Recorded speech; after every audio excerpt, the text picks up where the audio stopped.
Welcome to Intuitive Alchemy, the space where we turn cosmic and spiritual insight into practical, real-world healing. I'm Sydney, trained intuitive, energetic alchemist, and medical astrologer in training. And on Intuitive Alchemy, I get personal. We don't do surface level here. We go deep. No fluff, just the energetic shifts, raw stories, and grounded practices that actually change your life and activate your personal power. Now let's get into it. Hello, and welcome back to Intuitive Alchemy. Oh my gosh. I just first of all want to thank you for coming back and listening to another episode, even though it's been over a week since my last. I posted on my Instagram story, but obviously I assume that not every single person that listens to the podcast also follows me on Instagram. So what happened was last week I got out of my routine, and I'm not like a super routine person, but I typically record my episodes because usually I release on Tuesday. I typically record on Monday, and last Monday I broke my routine and I went and got my lashes done, which is something that I usually do on like a Thursday or a Friday. And I did it on Monday. And so therefore I like kind of forgot that it was Monday. And then it was like nighttime and I was like, oh shit, I didn't record my episode. And then it was like Thanksgiving week. So I was like, you know what? Okay, universe, unplanned Thanksgiving break. Like, I will take that. That's fine. I don't think anybody will be mad about that. We were all busy, I'm sure, whether it was working or whether it was spending time with family. Corey and I, both of us don't have family here in Arizona. His family is in Orange County and Kansas City, and mine is in mostly in Oklahoma, but also in Florida and California. So I've got family everywhere. And so we just stayed here in Phoenix, and we went and had a really lovely, beautiful, amazing dinner at Fleming's Steakhouse, which if you haven't been there, they're everywhere. It's a chain, but it is a really delicious, like higher end steakhouse. And they had like a special Thanksgiving menu. And it was delicious and just perfect. Like, I know obviously maybe a lot of people prefer to be with family, and that's what we would have chosen had it been realistic for us to go back to like Oklahoma or something. But this was like second best. It was just like absolutely stress free. It was romantic. It felt like a special little date night with like the added magic of holiday. And we went and got like our real Christmas tree a couple days after, or the day after, and got to decorate that and just kind of pull out our little Christmas decorations. And so it was really great. And then this week, actually today that I'm recording this, which I know I'm a day late because again, on Monday rolls around and I was just like so low energy. And it was like just anything that I would have put out on Monday or even Tuesday, like just wouldn't have been great. Like, I just wasn't really in that energy. And so I was like, you know what? I'm going to wait until Wednesday, and then I'm going to release an episode just a little bit late, and it'll be like a little surprise. So anyway, just been kind of nesting and cleaning and just like in this energy of it feels like a portal. And I don't even mean like in an astrological sense or like any kind of, thing that some people talk about, like, oh, there's the Lionsgate portal and there's this portal and that portal. Like, I'm not even talking about it in that sense. It literally just, the energy of it to me feels like we are closing out a portal, aka like year, timeline, whatever. And we are, moving into this new energy of 2026. And of course, this happens every single year. Obviously, all years come to an end, and then there's a new year that starts. That's nothing new. But for me specifically, this one just feels different. And actually, I don't think I'm alone in that. I think like multiple of my friends and just people that I'm in contact with are reporting the same kinds of feelings, that it just feels like we're just like super being called to like really go internal, go introspective, like go hermit mode, and just really like close this year out, like let shed the skin. This year was the year of the snake. It was a collective year 9. For me, it was also a personal year 9. So like extra intense completion, death before rebirth, transformation, letting go, like super, super intense themes this year for me and collectively. But if you also had a personal year 9, like if it was intense. If it was like both, it was a double whammy. And so, maybe that's also why I'm just feeling this need to just like really be present and like not be on my phone all the time, not be working all the time, and not be worried about being as consistent with my podcast. Like, yes, I love consistency. I think in order to be successful, like you do have to be consistent. People want to know what they can expect from you. And I totally agree with that. However, I also think it's okay sometimes to take a break and to give yourself what you need so that when you come back, you are rejuvenated, you're recharged, you have fresh content, you have a better, just like your cup is full, And I would rather do that than just like put out content every week that isn't necessarily from the most full cup.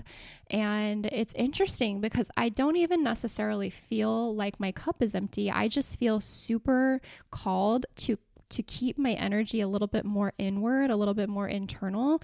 And I'm, like I said, just kind of in this like nesting phase and just wanting to be cozy and like go slow and not take on too much and not be so concerned about like posting or, putting out new, like launching things or whatever. I am working on something huge that I'm so excited to launch early next year. But I'm not even putting my pressure on myself to like get it all ready by January 1st or anything like that. It's going to come when it's supposed to come, and it's going to be perfect. And I can't wait to share more of what that is with you. It's huge. It's so big. Okay. So I also mentioned my parents are coming today and they're driving. We're going to be spending about like 5 days together. It's kind of like our little early Christmas. So Corey and I are very excited about that. And so also for that reason, as well as the reasons I just mentioned of feeling like just really like I just want to be in this chrysalis energy, this last bit of the collective and my personal year 9, I really just want to be like so present with what is shedding? What do I want to keep? What do I want to let go of? What do I want to call in next year? What are the things that I'm really aligning myself with? I'm feeling so called to really focus all my energy on that. And then just like, my relationship, like the person that I live with that is here with me every day, as well as a few people who I'm really close to that don't live here. And so that is what I'm feeling. That's my energy as we close out this year. And like I said, I feel like other people are feeling the same thing.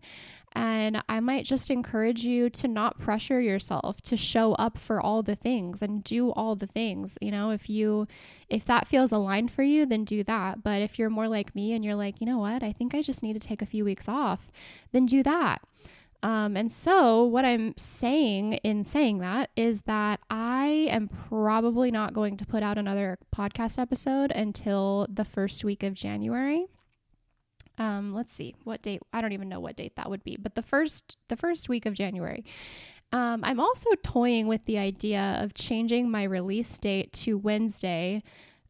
Just because if history is any, indication, which it is, it always is, I just never really feel like I usually don't feel like I want to record on Mondays. I don't know, like Mondays are just kind of busy and I often just am not like like I'm like, man, I wish I had just recorded this weekend when I was like in a higher energy, but I just don't. And so I'm wondering about maybe starting to release on Wednesday so that I can record on Tuesdays. So stay tuned. I will decide on that at some point and make the change. But yeah, that could be a change that is being made.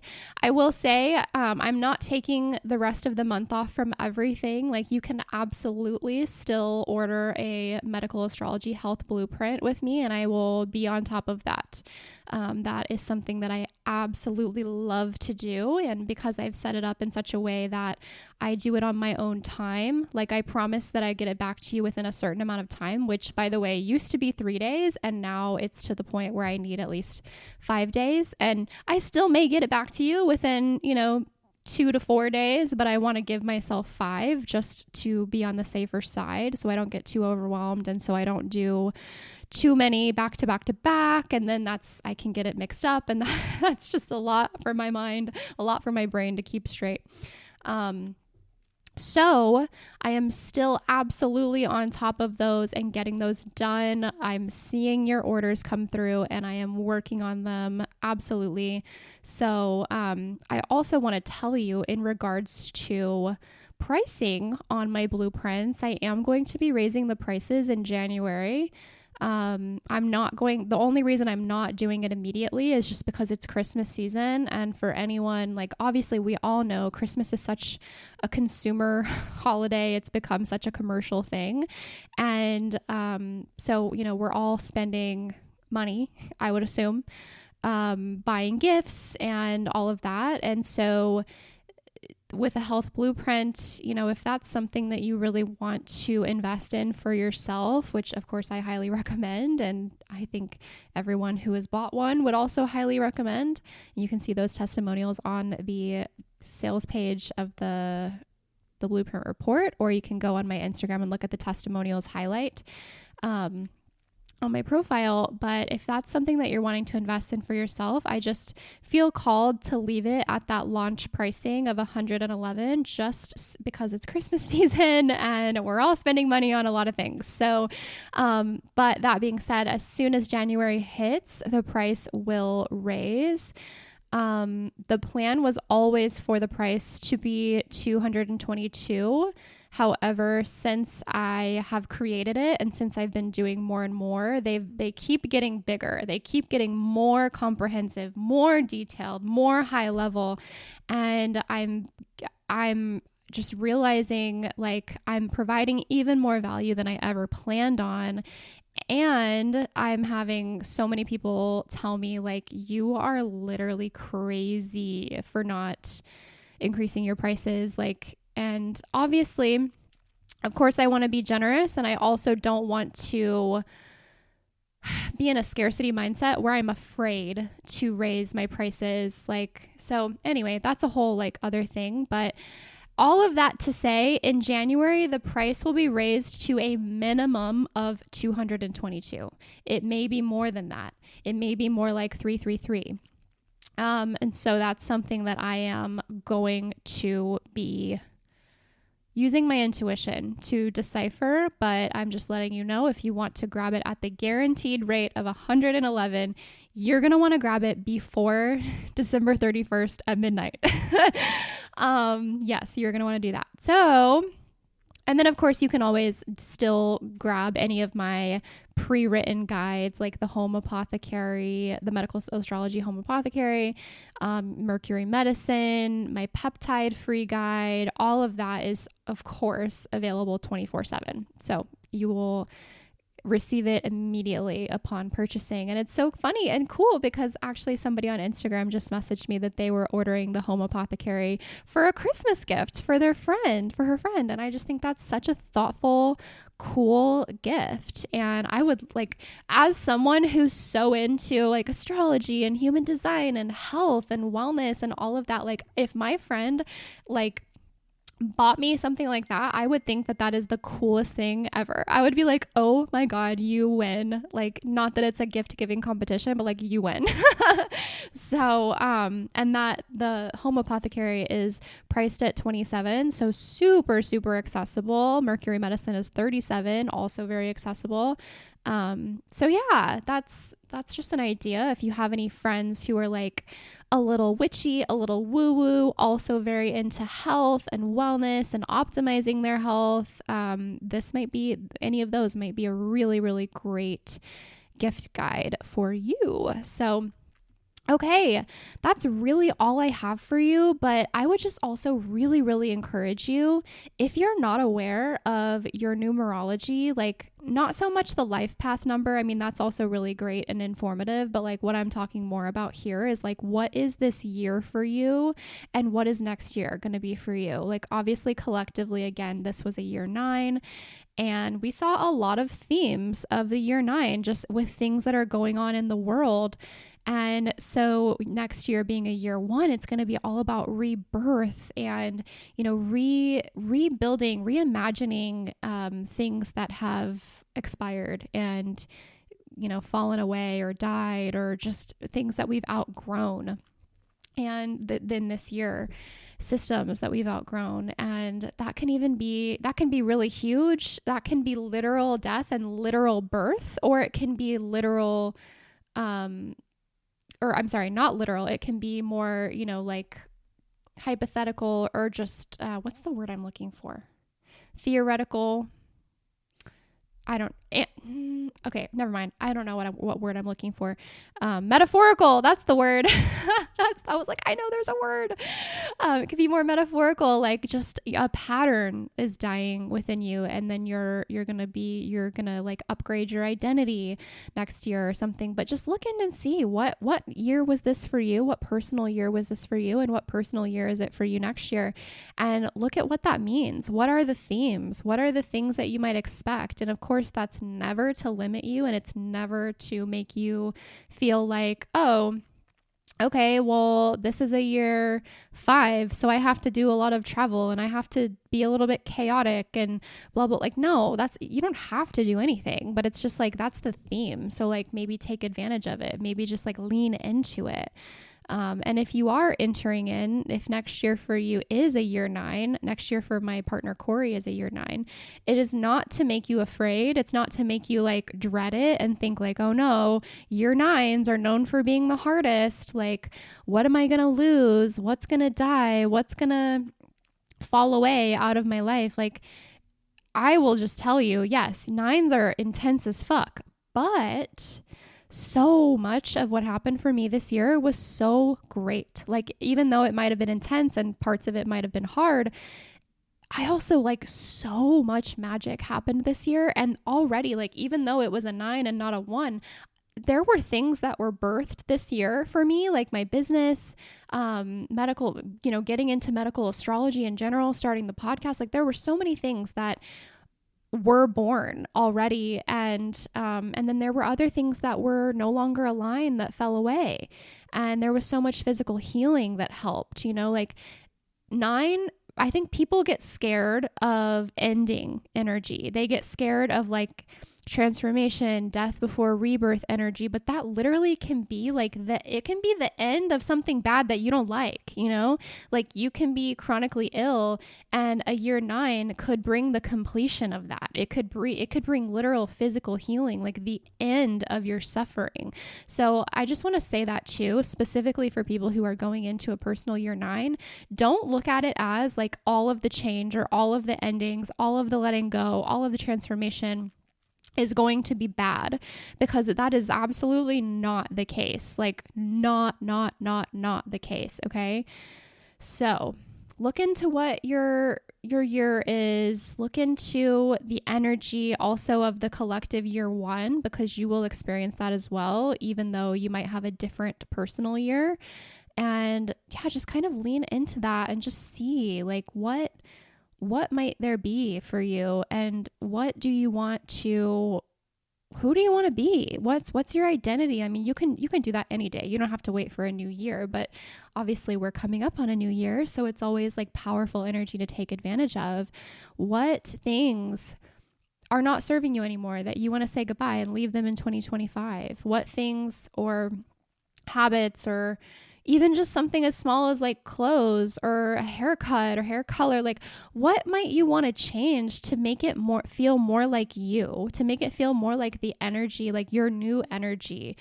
And do you need to do a little like quote unquote like spring cleaning, like winter cleaning? Do you need to get rid of some stuff, like clear things out, purge, to make room for all of this new energy that the year one is going to bring for us?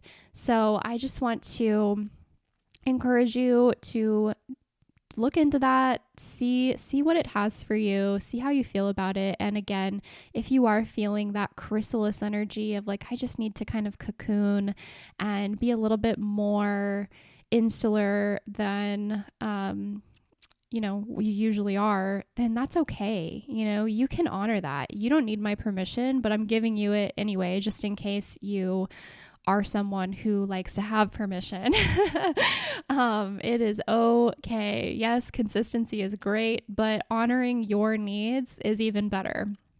So, okay, with that, I may, if I feel super inspired and just have some stuff to say, I may pop back in before the end of the year, but don't count on it. I will definitely be back and rejuvenated and ready to share some more things with you in 2026. I am so fucking excited for 2026. There's going to be so much magic. I already know. There's things that I'm like manifesting and planning on that I can't share yet, but I am like over the moon, so excited for whenever I can share it. Like just a whole new phase of life is going to be coming, and I'm so excited. Okay, I gotta stop, or I'm like literally just gonna tell you. So okay, I hope you all have a wonderful, amazing Christmas. If you celebrate Christmas or Hanukkah or whatever it is that you celebrate, I hope that you have an incredible month of December, and happy new year. I will talk to you soon. If this episode sparked something in you, share it with a friend who needs it. Take a screenshot, post it to your Instagram story, and tag me at Intuitively Sydney. That's SIDNEY. I would love to see who's tuning in so I can connect with you and celebrate you. Have an amazing week, and I will talk to you next Tuesday.